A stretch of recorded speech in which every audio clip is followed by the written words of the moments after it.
You're watching the Mindset Minutes, where you get wiser every minute. In this episode, we'll be going through Rich Dad Poor Dad by Robert Kiyosaki. Let's dive in. Introduction. Rich Dad, Poor Dad. Why work for money when money can work for you? This question began my financial education at age 9. I had two fathers, both influential, offering me profoundly different advice about money.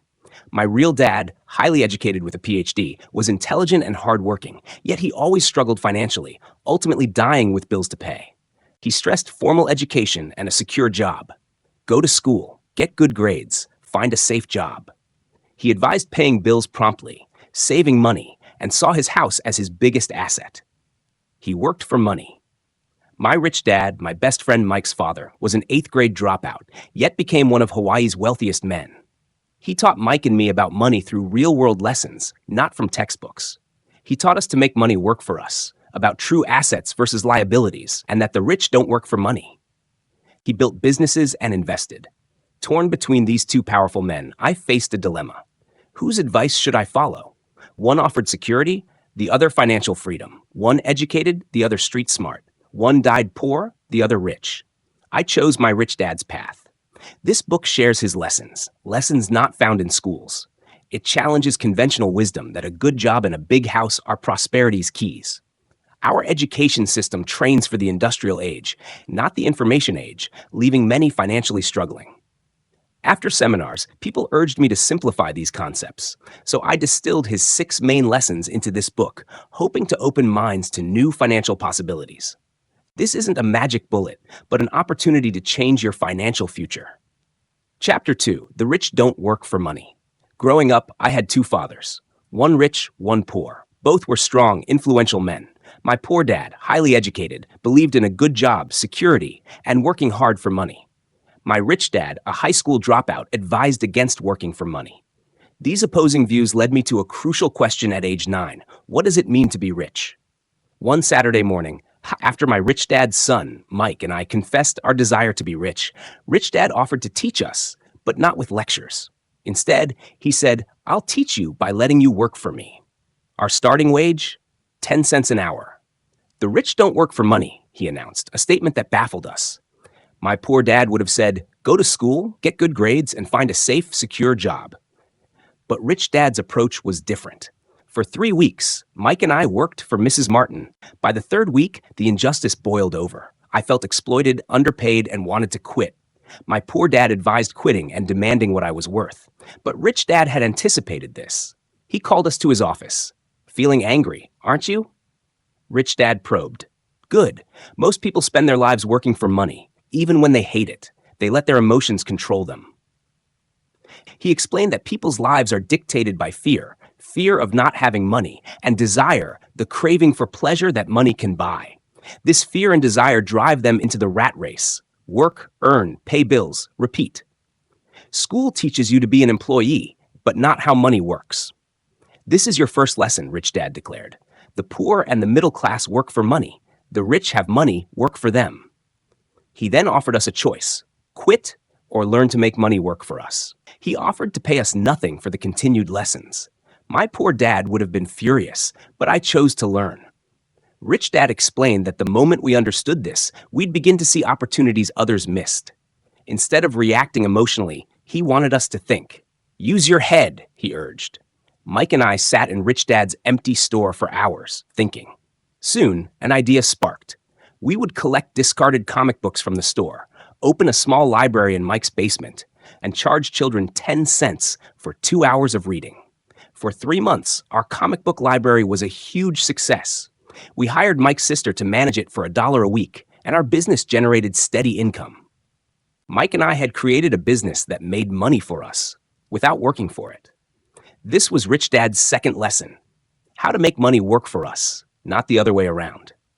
That day, Rich Dad explained that the rich invent money. They don't just work harder for a paycheck. This first chapter of my financial education, starting with 10 cents an hour and ending with an insight into financial freedom, proved to be the most important. It's not about how much you make, but how much you keep and how many generations it works for you. Chapter 3. Why teach financial literacy? Most people work hard, get into debt, then work harder, caught in what I call the rat race. The problem isn't that they don't work hard enough, but that they went to school to learn professional skills, not financial skills. They're taught, go to school, get good grades, find a safe, secure job, but never how to manage money once they earn it. My poor dad, educated and intelligent, would say, study hard so you can find a good company to work for. He believed the love of money is the root of all evil. My rich dad, a high school dropout, had a different philosophy. The rich don't work for money. He taught us how to have money work for us. This concept was foreign to most, who live lives driven by fear and greed. The fear of not having money pushes them to work, and once they have it, greed, desire for nice things, makes them spend, leading to more fear and the need to work harder. They get up, go to work, pay bills, a never-ending cycle. Rich Dad's first lesson, when we were just 9 years old, involved working for 10 cents an hour, then refusing to work for money at all. He showed us that emotions control thinking and urged us to observe our own fear and desire. Instead of working for the 10 cents, he had us open a comic book library for free, learning to make money work for us. We learned that money is an illusion, a powerful force people use against themselves. To escape the rat race, you need financial literacy. It's not how much money you make, but how much money you keep and how many generations you keep it for. The key is understanding the difference between an asset and a liability. My rich dad's definition is simple. An asset puts money in your pocket. A liability takes money out of your pocket. This is the only rule you need to know. Most people struggle financially because they buy liabilities they think are assets. A house, for instance, can be a liability if it takes money out of your pocket through mortgage payments, taxes, and maintenance. The poor spend their income. The middle class buy liabilities they think are assets. The rich acquire assets. Their income stream from assets allows them to buy more assets, making them richer. The rat race is populated by people who work hard, pay taxes, and then have their remaining income spent on liabilities. They live paycheck to paycheck, never truly building wealth. Financial struggle is often the result of not knowing the difference between an asset and a liability. If you want to be rich, simply buy assets. This is the foundation of financial intelligence. Chapter 4. Mind your own business. Most people struggle financially because they mind everyone else's business, but their own. They spend their lives working for an employer, paying taxes to the government, and making payments to the bank, neglecting their own financial well-being. This is Rich Dad's second lesson. Mind your own business. Many companies hire smart, educated people to run their business, but these employees fail to build their own business. Their financial statement shows a job's income and expenses, but little in the asset column. Rich Dad taught us early. Mind your own business. Keep your daytime job, but start buying real assets, liabilities you think are assets. For the rich, it's all about the asset column. If you want to be rich, you must build your asset column. When I say mind your own business, I mean developing and keeping a strong asset column. Consider Ray Kroc, founder of McDonald's. His genius wasn't just hamburgers. He revealed his true business during a lecture. Ladies and gentlemen, I'm not in the hamburger business. My business is real estate. Ray Kroc's business strategy was to acquire excellent land for his franchises. He knew the hamburgers would finance the real estate. This is a powerful lesson. Most people focus on their income column. The rich focus on their asset column, while others work for their income column. When I left the Marine Corps, I didn't get a job directly in real estate. Instead, I joined Xerox, learning to sell. While I honed my sales skills, I continued to build my own business, my asset column, primarily in real estate. My Xerox paycheck bought me assets. Definition of an asset: anything that puts money in your pocket. Definition of a liability: anything that takes money out of your pocket. Rich Dad's real assets: stocks, bonds, income-generating real estate notes, IOUs. Royalties from intellectual property, music, patents, etc. Anything else that has value, produces income or appreciates, and has a ready market. Remember, keep your daytime job, but start building your asset column. Don't fall for the trap of buying liabilities you think are assets. For instance, your house, for many, is a liability, not an asset. While it might appreciate, it still takes money out of your pocket every month through mortgage payments, taxes, insurance, and maintenance. The rich buy assets. The poor and middle class buy liabilities they think are assets. This is the difference. Start buying income-generating assets, not just things that create expenses. That is how you truly mind your own business. Chapter 5: The History of Taxes and the Power of Corporations. One of my greatest lessons from Rich Dad was that the rich don't work for money. He then added, the rich don't pay taxes. While my poor dad believed in a high income tax for the rich, Rich Dad called it a Robin Hood idea that backfired, ultimately hurting the very people it was meant to help. Understanding the history of taxes reveals why. In England, income tax was a temporary measure in 1799 to fund the war against Napoleon, then repealed. Similarly, in America, it surfaced in 1862 to pay for the Civil War, then disappeared. However, in 1913, the 16th Amendment permanently established income tax in the U.S. Initially, the idea was to tax the rich. Many thought it sounded fair. Tax the rich to give to the poor. My poor dad, a strong advocate for this, believed it was a form of punishment for the wealthy. But taxes ended up punishing the diligent, not the truly rich. Governments love taxes. Once enacted, they constantly need more money. So, they broaden the definition of rich, and soon the middle class is paying for it. Then the poor. The rich, you see, don't play by the rules. They hire smart lawyers and accountants to change them. They understand financial intelligence, while the poor and middle class often lack it. They fight the system instead of learning it. The government's problem was that the rich are smart and they don't play by the rules, Rich Dad explained. The middle class and poor stand there and take it. They get the crap kicked out of them. He taught me that the rich outsmarted the intellectuals. Tax laws only created an incentive for the rich to get even smarter, hiring clever professionals to find loopholes. The harder the government tried to collect, the more money the rich made because they knew how to legally use those loopholes. This is where the power of the corporation comes in. A corporation is not a real thing, Rich Dad said. It's just a file folder with some legal documents in it. Yet it's the rich's greatest secret. The rich knew something the poor and middle class didn't. A corporation allows one to earn, spend, and then pay taxes. An employee earns, pays taxes, and then tries to live on what's left. That's a huge difference. The rich use corporations to protect their assets and income, sometimes spending all their money before paying any taxes. The less financially intelligent you are, the more taxes you pay.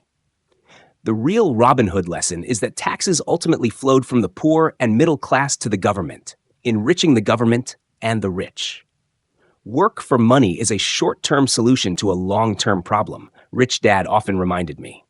Financial intelligence is about knowing what to do with your money once you make it. It's about how to keep people from taking it and how to make that money work for you. Understanding the history of taxes and the legal structure of a corporation is a crucial part of that intelligence. Learn the rules, and you can play the game. Chapter 6: The Rich Invent Money. The rich invent money. That's what Rich Dad would say. Our financial IQ is a direct measure of how well we convert that brain power into solving financial problems. The richer we get, the more inventive we become. Everyone has tremendous potential, but self-doubt is a huge hurdle. When Rich Dad told us the rich invent money, he didn't mean printing it. He meant we need to develop our financial genius to recognize opportunities. He challenged us to see deals that others missed. My poor dad always said, find a good job. Rich Dad said, invent deals. Deal 1, 18-acre land parcel. Rich Dad learned of an 18-acre parcel of land for sale, listed for $18,000. It was a junk parcel in a small town about an hour away. The seller was an elderly woman who'd inherited it and just wanted to get rid of it. Rich Dad proposed offering her a 90-day option to buy the land, paying her $100. Then, he'd pay her 10% of any sales price above $18,000, meaning she'd still get her asking price, plus more if we sold it higher. This was a non-cash deal. We were selling the idea of a deal, not the land itself. We spent weeks talking to engineers, real estate agents, and county planners. We discovered the land was zoned for multifamily dwellings, a gold mine. After several months, a developer bought our option for $40,000. We, two teenage boys, along with Rich Dad's company, earned $40,000 for a $100 investment, and the seller made $18,000 plus her 10%. That deal taught us that money is only an idea. The trick is to see the deal in your head before it's real. Deal 2, Portland Condo. Another deal involved a small 2-bedroom, 1-bath condo in Portland. It was listed for $58,000, but the agent was a poor agent, unable to see the potential cash flow. We found it on the market for 6 months. I offered $45,000 and it was accepted. It rented for $900 a month, well above my $350 mortgage. The bank wanted a 20% down payment, $9,000. I didn't want to use my cash. Rich Dad suggested a swap and roll using a Section 1031 tax-deferred exchange. I used shares from my stock fund, valued at $45,000, which had appreciated. Instead of selling them and paying capital gains, I exchanged them for real estate. So I bought the condo with no cash down, simply swapping an asset. Within a year, its value rose to $65,000, then $95,000 when the area revitalized. This was another example of inventing money with knowledge. Skills to invent money. What the rich know that the poor and middle class don't is that you don't work for money.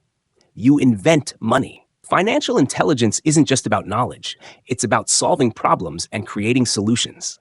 The 3 primary skills for financial inventiveness are how to find opportunities that everyone else misses, how to raise money, how to organize smart people. The fear of failure, the chicken little mindset, paralyzes most people. My rich dad encouraged me to learn and take risks. He taught me that inventing money is like going to the gym. The more you exercise your financial genius, the stronger it gets. There's always a way to find money. If you really want something and prove you can be effective in raising money, you will always be rewarded. Most people aren't financially intelligent because they're afraid of being different. But the world is just waiting for you to get rich. Your financial genius simply needs to be activated. Use your mind, and you will create money. Work to learn. Don't work for money. Most people are trapped in the rat race, working for money. My poor dad's advice was always, go to school, get good grades, and find a safe, secure job. He wanted me to specialize, to become excellent at one thing. My rich dad, however, taught me, work to learn. Don't work for money. He believed specialization was for employees, easily replaceable cogs in a larger machine, not for entrepreneurs or investors.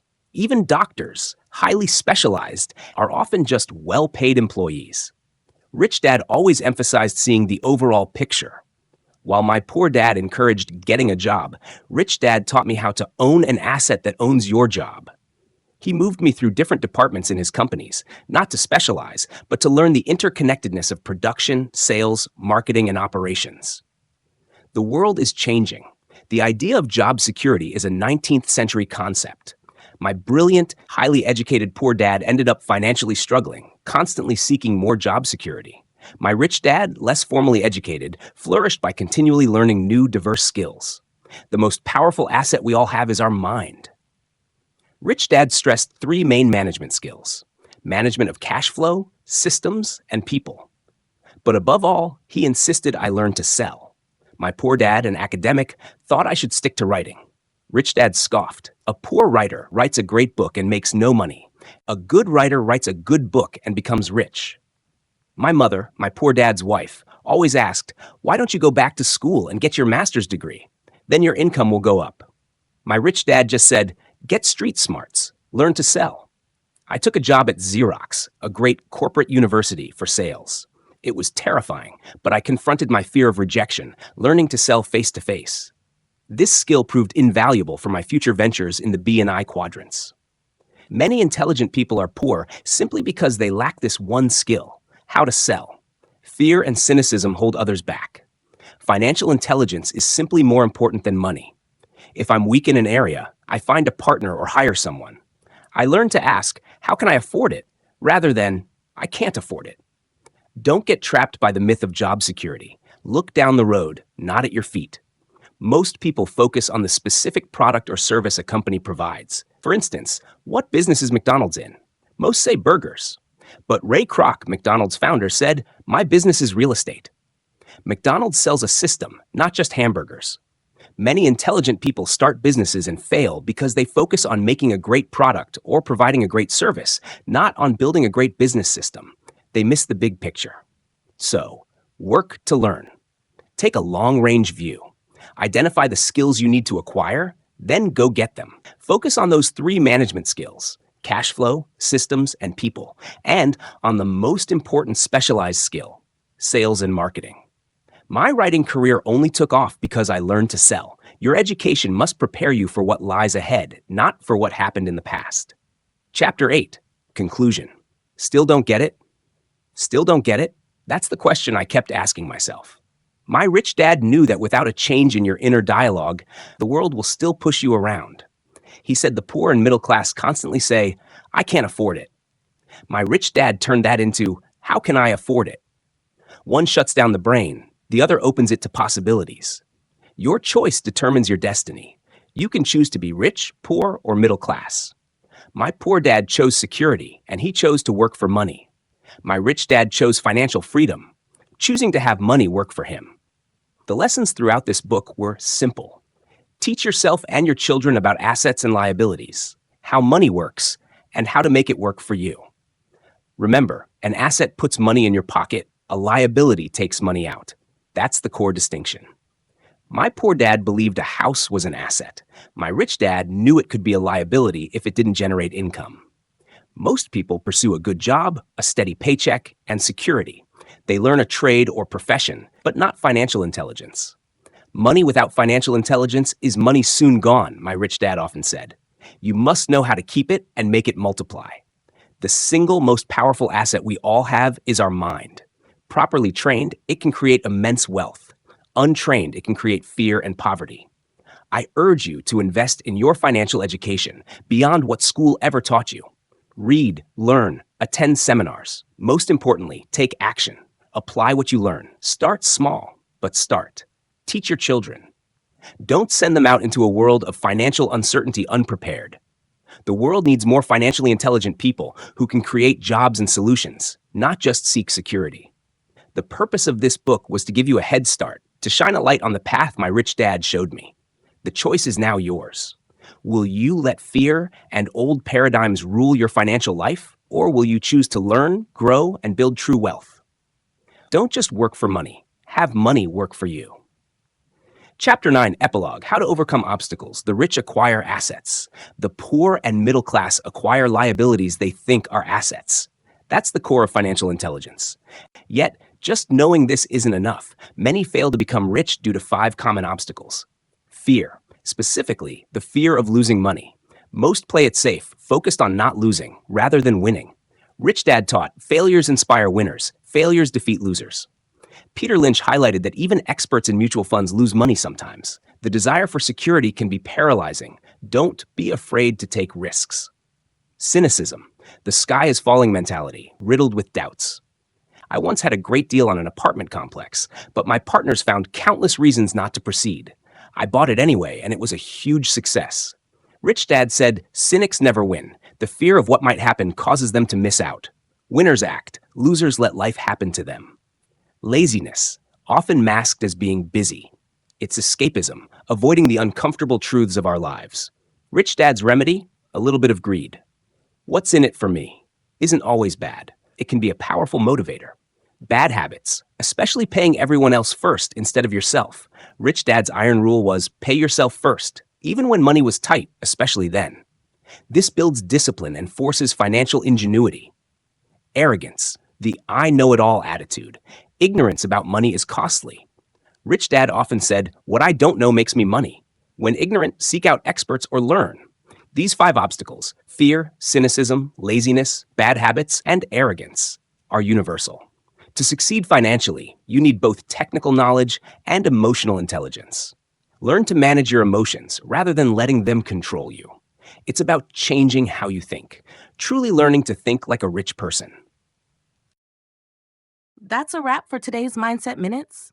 If you enjoyed it, like, share, and subscribe. We'd love to hear your favorite insight from the book, ideology, or experience related to it in the comments. Let's inspire each other and grow together.